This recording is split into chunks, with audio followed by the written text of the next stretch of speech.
The garage was never meant to be opened. Dust hung in the air like a held breath, decades of silence pressing against the walls where the world-famous voice of laughter and conviction had once echoed, then gone quiet.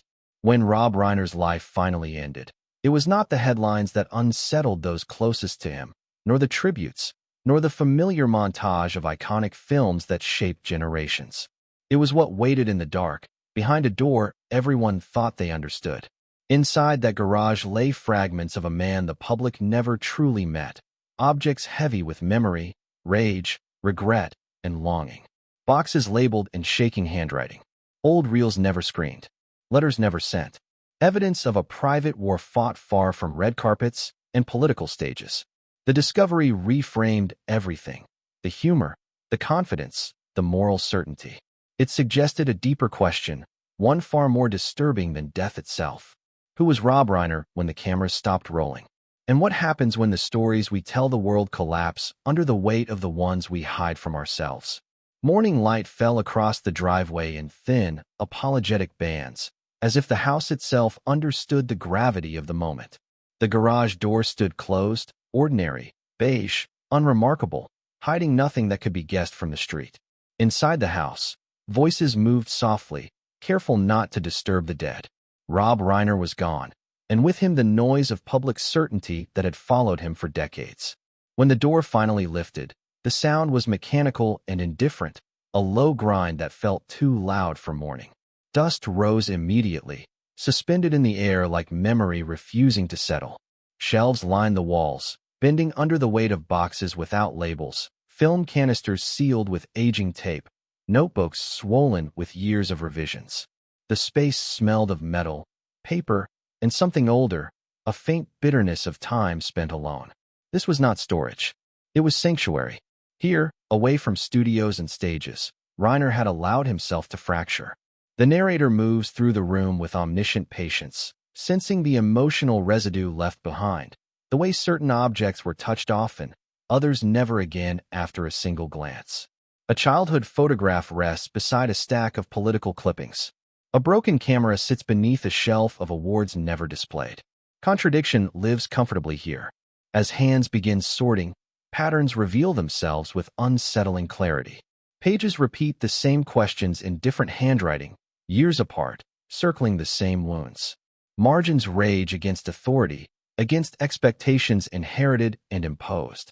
There is fear, too, etched into late-night notes, fear of fading relevance, of becoming a voice no longer heard, a storyteller replaced by silence.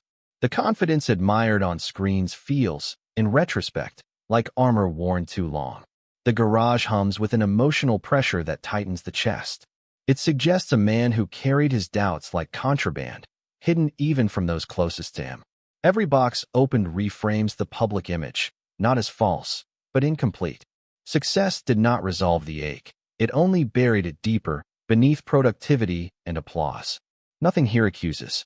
Nothing explains itself fully. Instead, the room functions like a confession without absolution, revealing fragments while withholding answers. The narrator lingers on the idea that this space was built not to be discovered, but to survive. A place where the performance could end. When the door lowers again, darkness returns with a finality that feels intentional. The dust settles. The questions remain, heavier now. What kind of pain requires a lifetime of silence? And why did it wait until death to speak? It is here that the story truly begins, not with answers, but with unease, with the sense that every great narrative casts a shadow.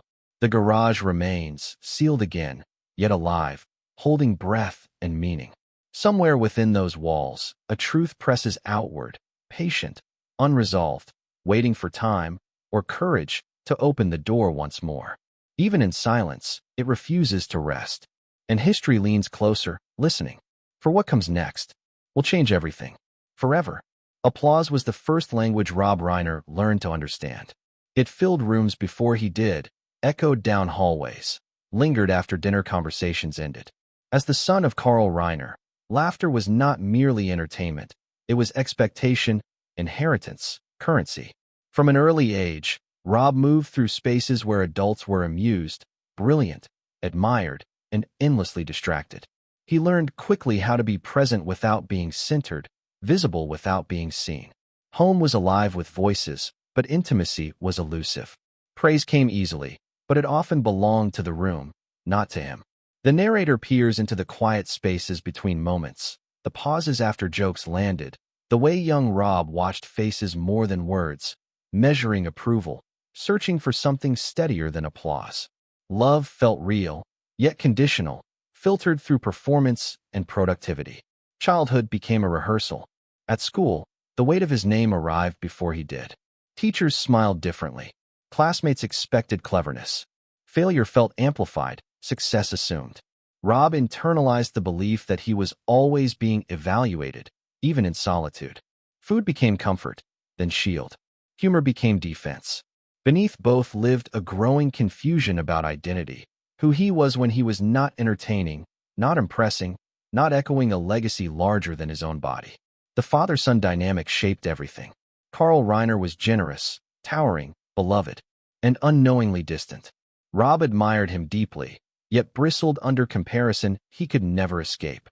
Every achievement felt like an echo, every deviation a quiet rebellion. The narrator traces moments of unspoken tension, missed conversations, shared rooms filled with unshared truths. Rob did not resent his father. He feared disappearing beside him. Creativity emerged as survival. Writing, performing, shaping stories became a way to claim space without confrontation. Yet even as Rob discovered his voice, doubt followed closely behind. Was talent his own, or merely genetic luck? Did people listen because he was good, or because of his last name? These questions gnawed at him, unanswered, festering. Adolescence hardened those uncertainties. Weight struggles drew cruel attention. Self-awareness sharpened into self-criticism. Mirrors became adversaries. The narrator describes long nights where Rob imagined a future defined either by triumph or erasure, with nothing in between. He did not yet understand that both could coexist. As adulthood approached, a quiet resolve formed. Rob would not merely participate in the world he inherited, he would reshape it. He would be louder, clearer, morally certain. The ambition was sincere, but it carried a hidden cost. In trying to outrun the shadow, he learned to ignore the part of himself that longed for rest. The chapter closes on a pivotal realization, subtle but decisive.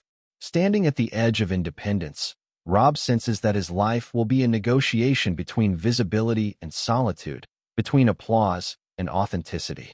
The path forward promises success, but demands silence about the doubts that drive him. As he steps into that future, the shadow follows, patient and unblinking, waiting for the moment when admiration will no longer be enough to keep it at bay. The rise feels effortless from the outside, a smooth ascent carried by talent, timing, and confidence sharpened through years of quiet preparation. Rob Reiner steps into his prime with the certainty of someone who has waited long enough to be heard. Sets hum with purpose. Scripts come alive in his hands. Actors trust him. Audiences respond. One success folds seamlessly into the next, each film reinforcing the idea that he has found not only his voice, but his authority.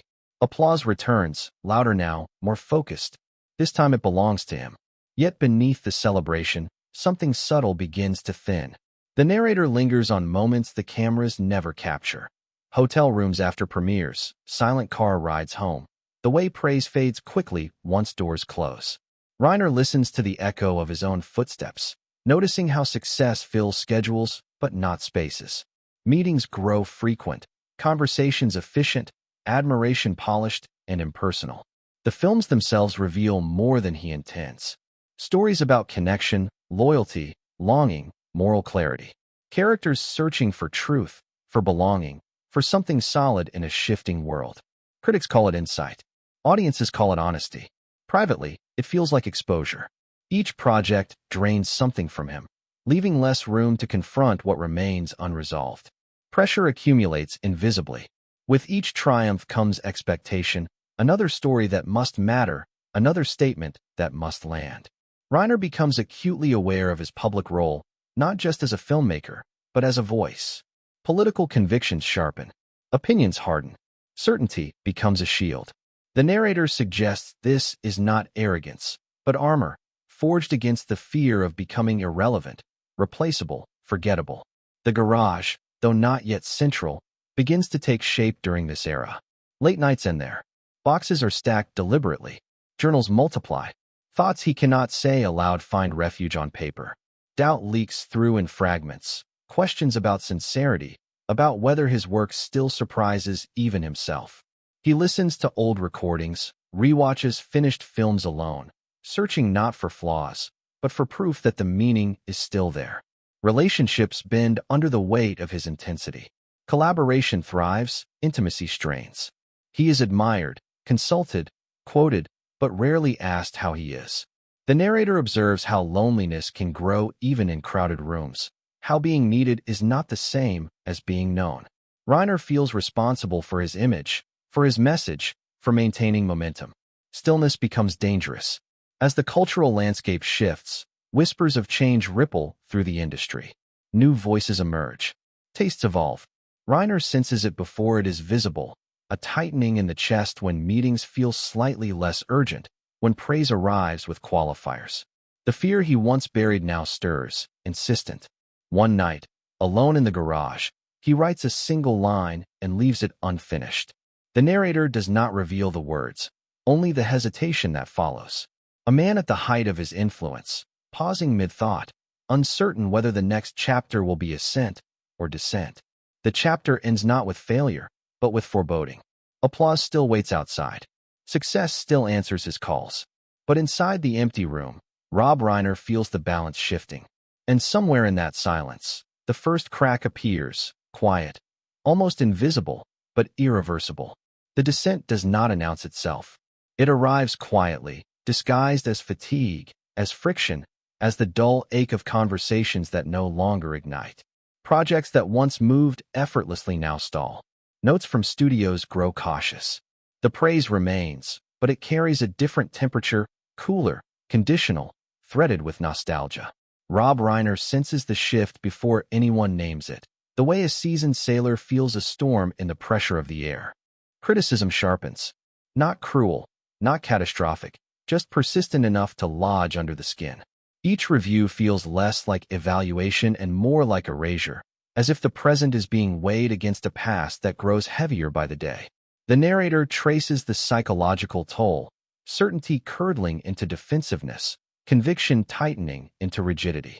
Reiner argues louder, not because he believes more, but because doubt has begun to whisper. The garage becomes central now. Night after night, its door closes behind him, sealing off the noise of the world. Inside, the lighting is dim, unforgiving. He reorders boxes that do not need organizing.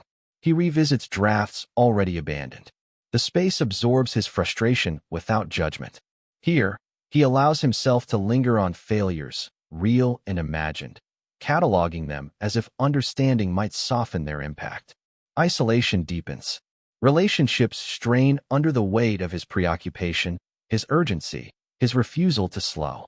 Friends sense the distance, but do not know how to cross it. Reiner is present in body, absent in spirit, already arguing with ghosts of relevance and decline. The narrator describes a man circling the same questions late into the night. Was the work ever enough? Was the voice ever truly his? Or was it only borrowed time? Fear becomes more specific.